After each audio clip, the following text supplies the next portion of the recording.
সাহাবীকে সেই যারা মানে সাহাবীরে তুমি দোয়ার জন্য এসেছো, তবে তোমার মাথার উপরে কি?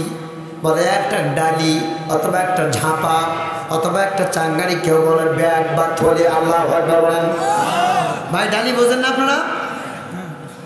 ঝাঁপা বোঝেন না? ঝাঁপা ডালি মাথায় করে যেটা মানুষ আলুর বেগুন মরিচ ইত্যাদি নিয়ে যায়। কেউ বলে ব্যাগ, কেউ বলে থলে, কেউ বলে ডালা। আমার নবীর সঙ্গে সঙ্গে বলে সাহাবী তুমি আসছো আমার কাছে দোয়া নিতে, তবে তোমার কাঁধে কি ঘাড়ে কি, তুমি কেন মাটিতে রাখছো না? এবার সাহাবী বলছে নবীজি আমি সিদ্ধান্ত নিয়েছি, এরাদা করেছে আমি কোনোদিন মাটিতে রাখবো না। বলে এই কাটার মধ্যে ঝাপার মধ্যে কি আছে? বলে এটা অন্য কিছু নয়, এইটা হলো আমার গর্ভধারিণী মা। আমাদের মধ্যে মা আছে না নাই? মা এমন একটা জিনিস বাবা, যাদের কথা আল্লাহ কোরআনে সরাসরি বলেছে। আমি ওইদিকে যাবো, একটু পরে আপনি শোনেন। এবার আল্লাহ নবী সাহাবীকে প্রশ্ন করলেন তোমার কারণটা কি? বলে নবীজি আমি সিদ্ধান্ত নিয়েছি বাইতুল্লাহ তওয়াফ করব, যেই কয়েকদিন থাকবো মাকে মাটিতে নামাবো না। আল্লাহু আকবার বলেন। এই ব্যাগকে মাটিতে রাখবো না, ঢালক মাটিতে রাখবো না। নবী বলে বাবা কারণটা কি আমাকে বলো, কি কারণে তুমি রাখবা না?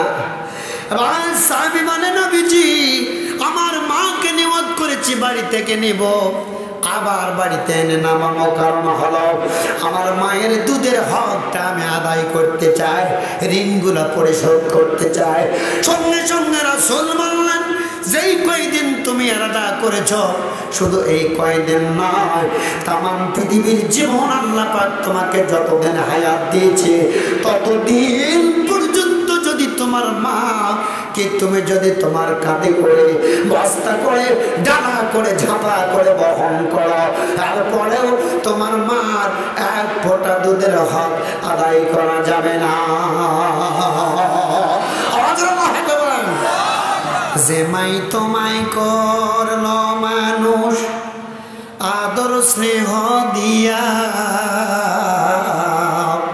সেই মায়েরে পর কইরা রইস কোথায় গিয়া মানুষ, রইস কোথায় গিয়া? বিদেশ গিয়ে সন্তান যদি দুঃখ কষ্ট পায়, কেউ না জানলেও জানে কিন্তু সবার আগে মায় তোমার, সবার আগে মায়। মা বলবেন না? মাকে টেলিফোন করা লাগে। এই জন্য আমার আল্লাহ কুরআনুল কারীমের মধ্যে বলেন ওয়াকাদা রাব্বুকা আল্লা তা'বুদু ইল্লা ইয়্যাহু ওয়া বিল ওয়ালিদাইনি ইহসানা।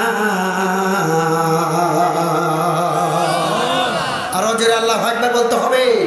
কোরআনের আয়াত শেষ আল্লাহু আকবার ধ্বনি দেবেন। এতে খুশি কে? আমি আল্লাহ তোমাদের নির্দেশ দিলাম, ওয়াকাদা রাব্বুকা নির্দেশ দিলাম কি?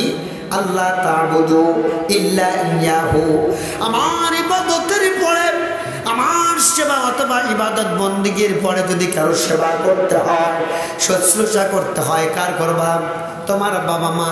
এখানে ইবাদত মানে তাদেরকে সিজদা করা নয়, এখানে ইবাদত মানে তাদের সম্মান করা, তাদের সেবা শুশ্রূষা করা, তাদের খোঁজ খবর নেওয়া, তাদের চাল আছে কিনা, খাবার আছে কিনা, তাদের চিকিৎসা বাজির ঔষধপত্র আছে কিনা, এইভাবে সেবা করা। তবে তাজিমি সিজদা জায়েজ আছে। কেউ পিতামাতাকে সম্মানের জন্য গুরুজনকে অবশ্যই পীর মাশায়েখকে সিজদা করা যাবে, সেটা হলো তাজিমি সিজদা। এই সিজদা আর নামাজের সিজদার মধ্যে পার্থক্য আছে, যদি বলেন ঠিক কিনা। ওয়াজ কিন্তু বুঝতে হবে, আবার আটা লাগালে কিন্তু বিপদ।